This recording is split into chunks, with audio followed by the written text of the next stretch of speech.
Oi pessoal, aqui é a Lari e está começando mais um Chá de Camomila, esse podcast feito para a gente sentar, relaxar, poder refletir um pouco sobre a vida e sobre os caminhos que a gente vem tomando. Eu estava com muita saudade de vir aqui conversar com vocês, né? Já foram alguns meses desde o último podcast, você nos acompanha por aqui. Eu aproveito para já nesse início agradecer a todo mundo que mandava mensagem. Lari, quando vai ter outro episódio?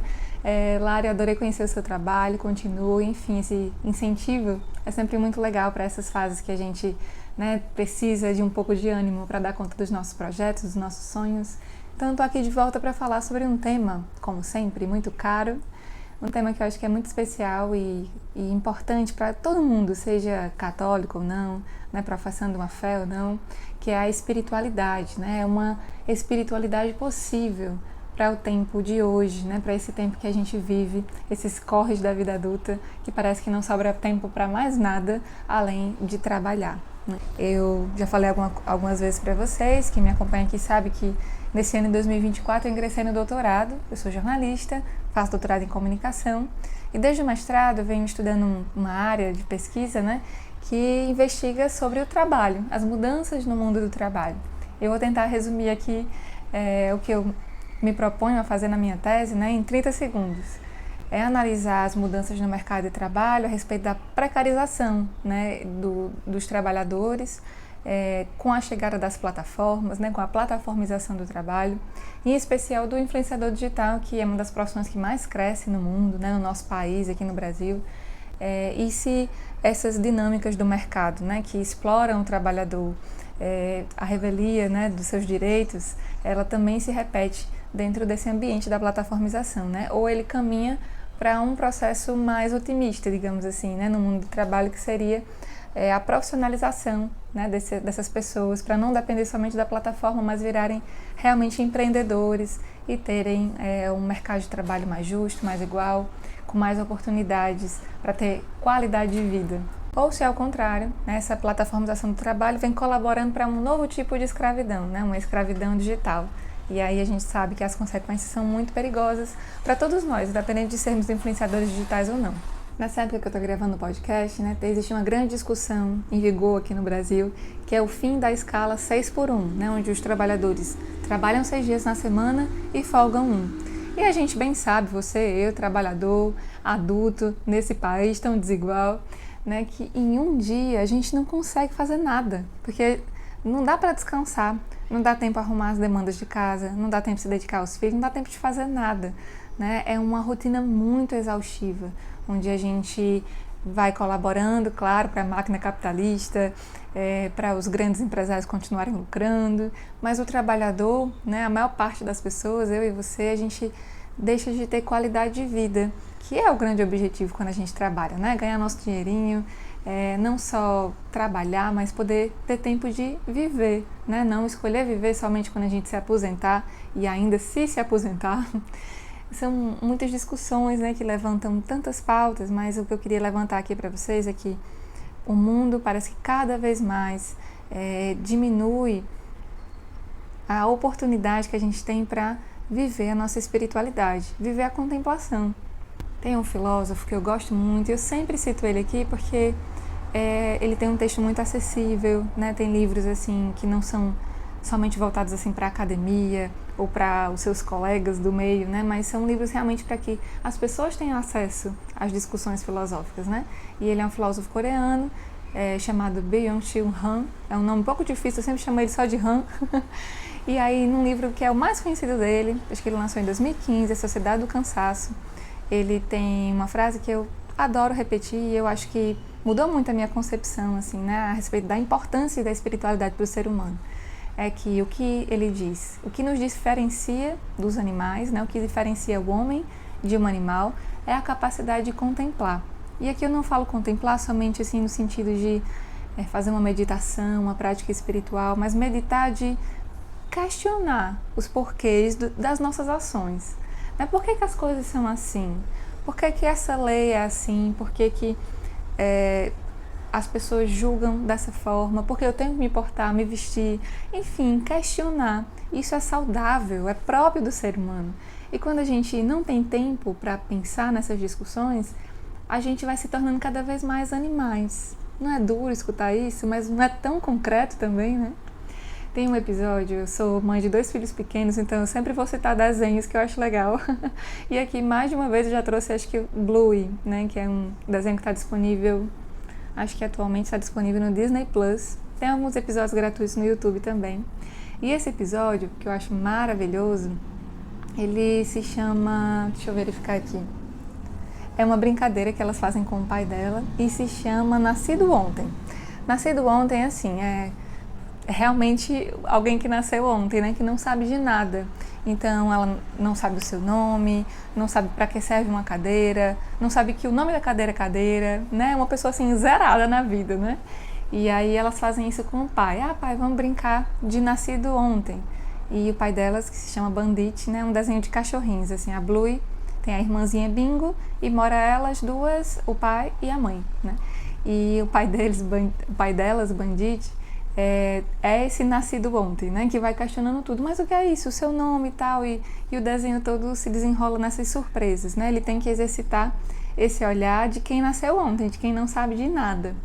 E o mais legal desse desenho, que eu acho que ele deixa essa mensagem, né? Para as crianças e para os cuidadores que estiverem aí assistindo como eu, é que no final as crianças começam a procurar ele, já terminaram a brincadeira, mas ele está segurando uma folha, assim, contra o sol e vendo todas as marquinhas, né, os desenhos que tem naquela folha. E aí quando ele está segurando assim entre o sol, ele vai, assim, como quem realmente nasceu ontem e nunca viu aquilo. Aí as crianças começam a perguntar, né, cadê o papai? E aí corta para ele olhando assim essa folhinha e dizendo, uau, já não mais como na brincadeira, né, com aquele personagem, mas de fato se admirando do desenho daquela folha, como se fosse, talvez fosse a primeira vez que ele parou para observar a beleza daquela folha.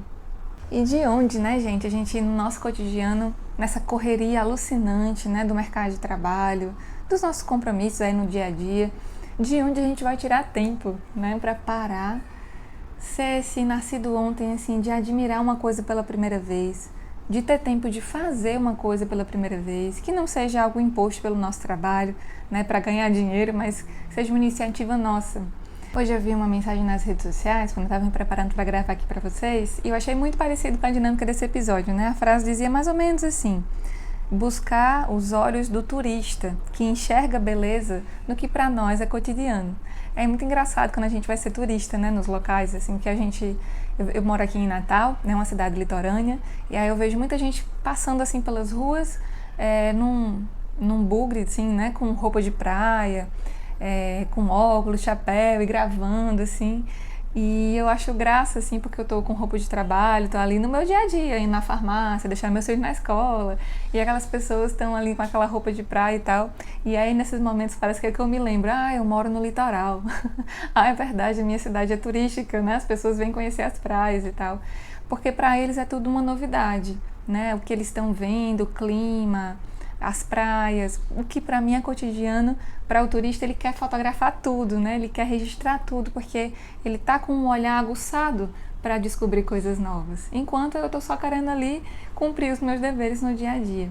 E por que eu tô citando esses exemplos, né, num episódio onde eu quero falar com vocês sobre uma espiritualidade possível para o nosso cotidiano, né? Tem uma frase do poeta, professor, hoje ele é cardeal também, né? O Dom José Tolentino, que é um dos meus autores favoritos. Tem uma palestra dele no YouTube, eu vou deixar aqui nas referências para vocês. O nome dela é Uma Espiritualidade para o Tempo Presente, que me inspirou, né, a trazer o nome desse episódio também.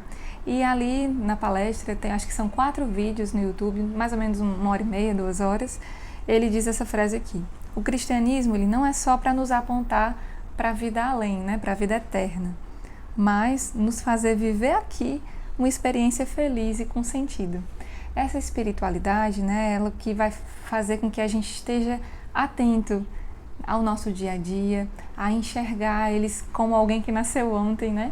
E aí poder encontrar esses momentos de contemplação que nos humanizam, nos tornam humanos outra vez. Eu sempre tive a ideia, assim, de que um místico, né, uma pessoa, assim, que a gente, né, fica sabendo, assim, das grandes experiências de intimidade que tiveram com Deus, né, com o Criador, eram pessoas assim meio que desencarnadas, né? Que só viviam ali para a eternidade e não tinham o pé no chão, sabe? Não viviam as coisas aqui do tempo presente. Mas ao conhecer a vida de alguns santos, eu fui vendo que não tem nada a ver. Isso aí é mó loucura da nossa cabeça, assim, pelo contrário, né? São pessoas que, fincando o pé aqui, né, nesse tempo presente, eles conseguem antecipar a eternidade. Tem um retiro da comunidade Shalom que a gente faz todos os anos, é um retiro de 10 dias. E eu acho que no último que eu fiz, no ano passado, esse retiro se chama Reciclagem, eu vi uma das pessoas citando um teólogo que estava falando sobre a espiritualidade de São João da Cruz. É um santo carmelita muito conhecido na igreja e um grande místico também. E aí ele dizia essa frase que me tocou tanto, nunca esqueci. Não sou muito boa de memória, mas quando assim entra, eu consigo lembrar bem, né, das frases. E esse teólogo, citando São João da Cruz, né, ele falava assim, que o místico, ele é aquele que em seu cotidiano sabe ouvir as notícias de Deus. Eu achei fantástico isso, assim, porque em todas as pregações que eu vou dar, assim, muitas vezes também as perguntas que eu recebo, assim, ao longo desses anos nas redes sociais, são de pessoas, assim, que querem viver uma espiritualidade, querem ter uma vida de oração, mas acham que não escutam a Deus, que não conseguem, assim, alimentar essa amizade com Deus porque não são capazes de escutá-lo. E aí vem a vida desse grande místico, né, que teve aí tantas experiências, é um doutor da igreja, que vem dizer que a vida de um místico, né, ela se dá por reconhecer as notícias de Deus no seu cotidiano. Então, com base na nossa espiritualidade, quem são os grandes místicos? São aqueles que fazem muitas coisas para Deus? Não, são aqueles que, em seu cotidiano, estão atentos às notícias de Deus, à voz de Deus que se manifesta de diferentes formas na nossa vida. Se você me segue lá nas minhas redes sociais, eu estou lá como @larimoura, com 2 A's no final. Eu compartilhei há algumas semanas que eu fui para a vigília, uma vez por mês, né, na comunidade Shalom a gente faz uma vigília de oração, que é você passar pelo menos 4 horas da sua noite na capela, né, lá onde está o Santíssimo, no nosso centro de evangelização, intercedendo pelas intenções das pessoas que lhe confiaram, né, as intenções da igreja, enfim. E aí a minha vigília, né, era das 2 às 6 da manhã. Então eu fui dormir mais cedo, coloquei meus filhos para dormir, tomei um café para estar bem desperta, peguei as minhas coisas, cheguei 5 minutos antes da vigília começar, arrumei aí, né, as minhas coisas na capela, sentei, fiz em nome do Pai, do Filho e do Espírito Santo, amém. E aí recebi uma ligação do meu esposo dizendo, olha, nosso filho mais novo, Benjamin, acordou e ele não para de chorar querendo você, né, volta para casa. E na hora eu olhei assim para o Santíssimo, decepcionada, e voltei para casa, né? Voltei na esperança de conseguir colocar ele para dormir logo e poder voltar para passar mais um tempinho na capela. Mas isso não aconteceu, né? O Benzinho continuou acordado, demorou muito tempo, ele estava muito agitado, não conseguia relaxar. E aí o resto da noite eu passei ninando o meu filho e, enfim, já estava muito tarde para voltar, eu dormi ali na cama dele, do lado dele mesmo. Mas me vinha ao coração e eu compartilhava isso nos stories, assim, né, que agrada mais o coração de Deus, esses 2 minutos que eu passei lá, né, na capela, longe da minha família, amando a Ele, do que uma noite inteira que eu passasse lá, né, de má vontade ou murmurando. Que para Deus, a intenção do nosso coração, um pouquinho, a moedinha da viúva que a gente coloca lá, é muito mais valioso do que os grandes atos, porque Deus não precisa de grandes atos. Agrada mais a Deus a intenção dos nossos atos do que eles mesmos, né? Deus que é onipotente, onisciente, onipresente, Ele não precisa das nossas ações, mas Ele deseja, né, que a gente se disponha a dar o nosso melhor dentro do que é possível para nós naquelas situações. Nesse ano de 2024, eu venho vivendo assim uma experiência muito especial, muito singular na minha vida vocacional, né? Eu sou consagrada da comunidade Shalom desde 2018. Entrei na comunidade em 2014, né? E aí a gente tem alguns anos até a consagração.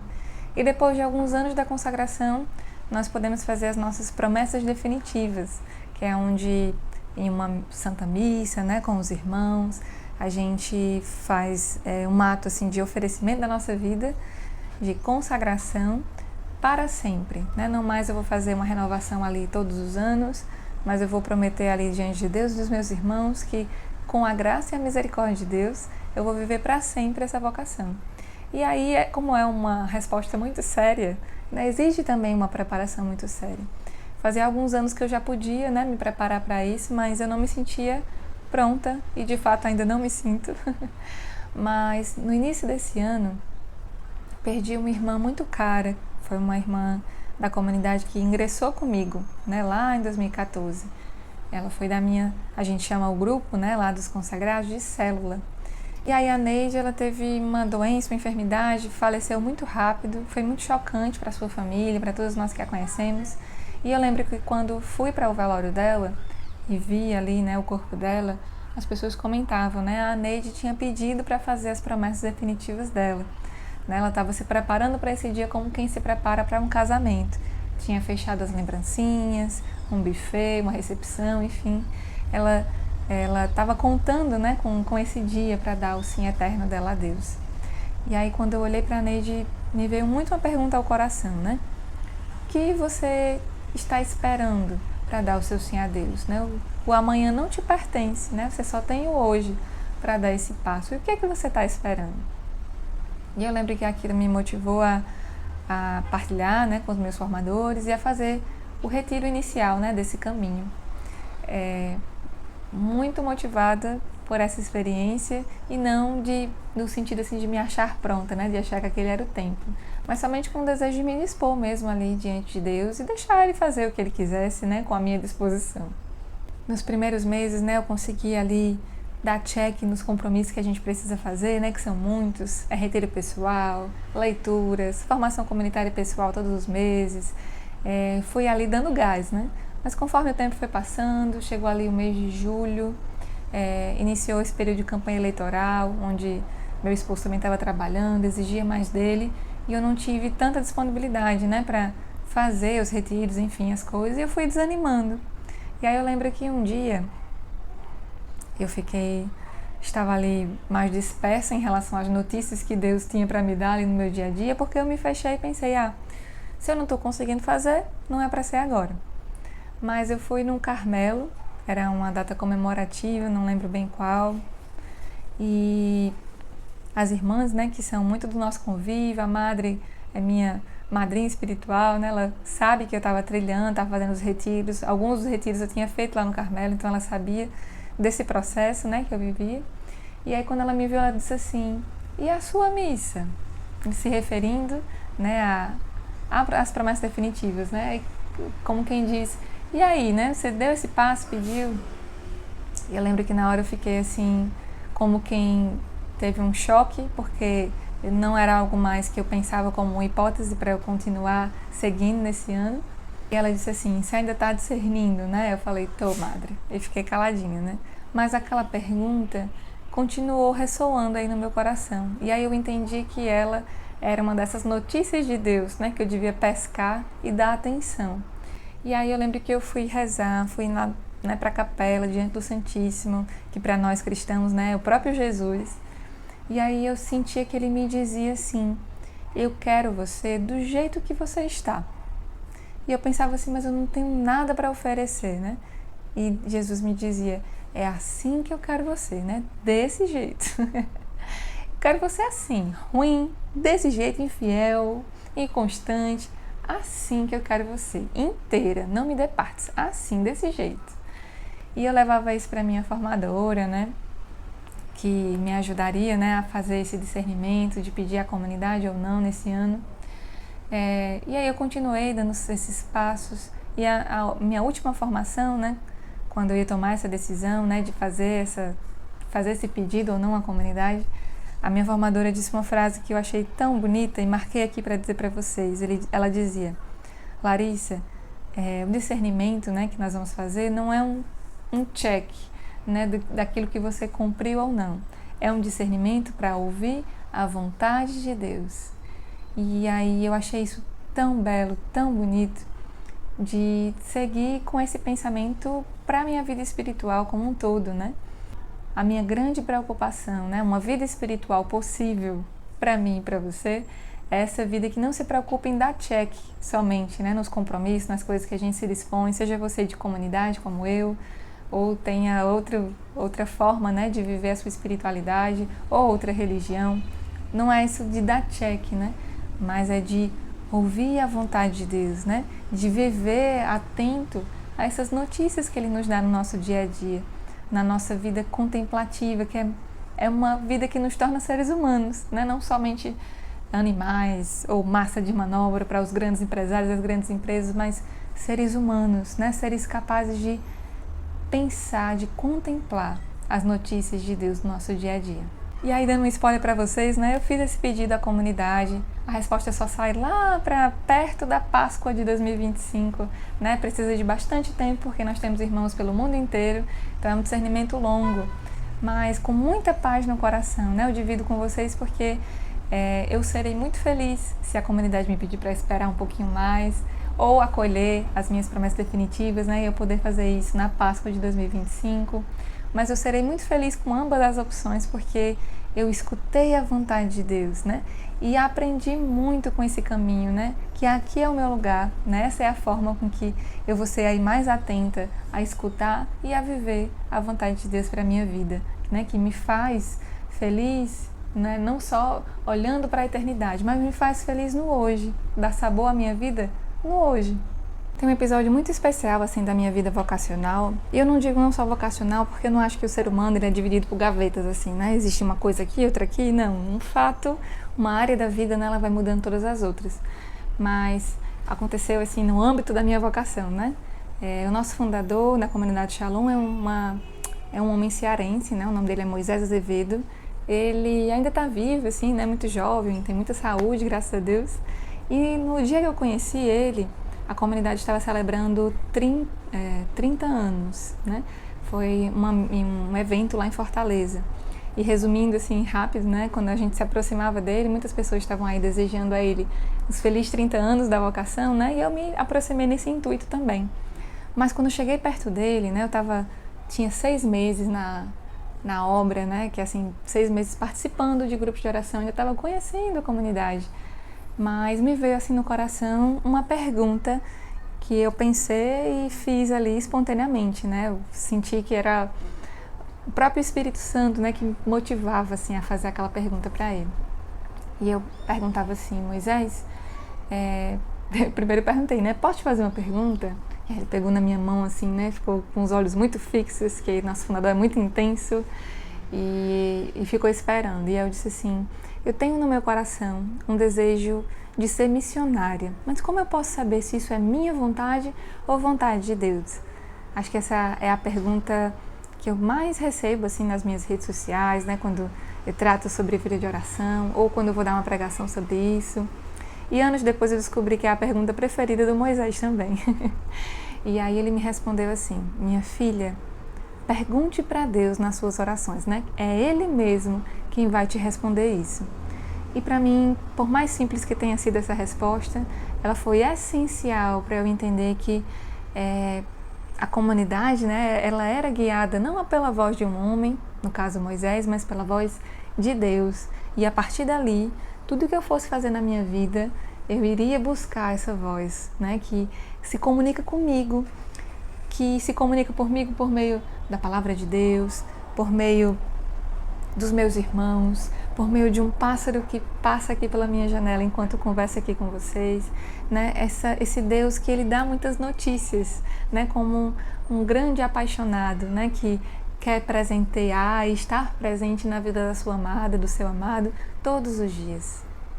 E já que o poeta é esse ser assim, né? Que enxerga na contemplação das coisas mais banais do seu dia a dia a beleza, né, o eterno, enxerga a Deus. Eu queria encerrar esse episódio com uma poesia desse grande autor, né, que eu falei para vocês, o Dom José Tolentino, que é um cardeal muito querido, português, e ele traz essa poesia que eu vou ler para vocês.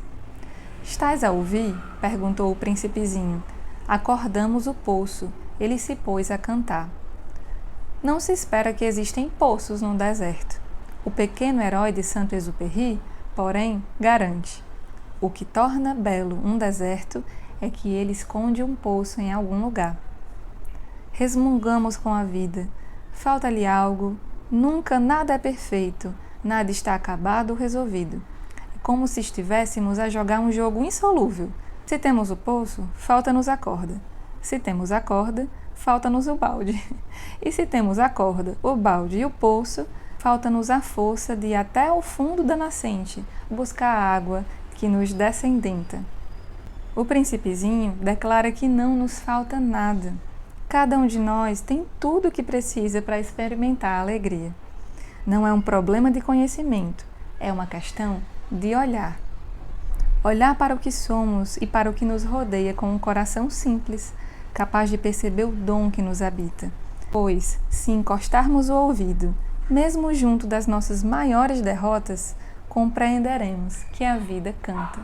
E é isso, gente. Esse foi o nosso episódio de hoje. Eu espero que ele seja um empurrãozinho para você procurar essa espiritualidade que é possível viver hoje, né, com as dificuldades que a vida te apresenta, seja com um filhinho pequeno, seja numa jornada de trabalho 6x1, 7x7, né, seja com um doutorado, seja, enfim, com problemas de saúde, de luto, né, que você possa encontrar essa espiritualidade no seu presente, uma espiritualidade possível, onde a vida é menos que check, né, mas é mais de enxergar essa beleza e as notícias de Deus, né, que se apresentam aí no seu ordinário. Eu tenho certeza que Deus tem muitas notícias, né, para dar a você e oxalá que esse episódio tenha sido uma delas.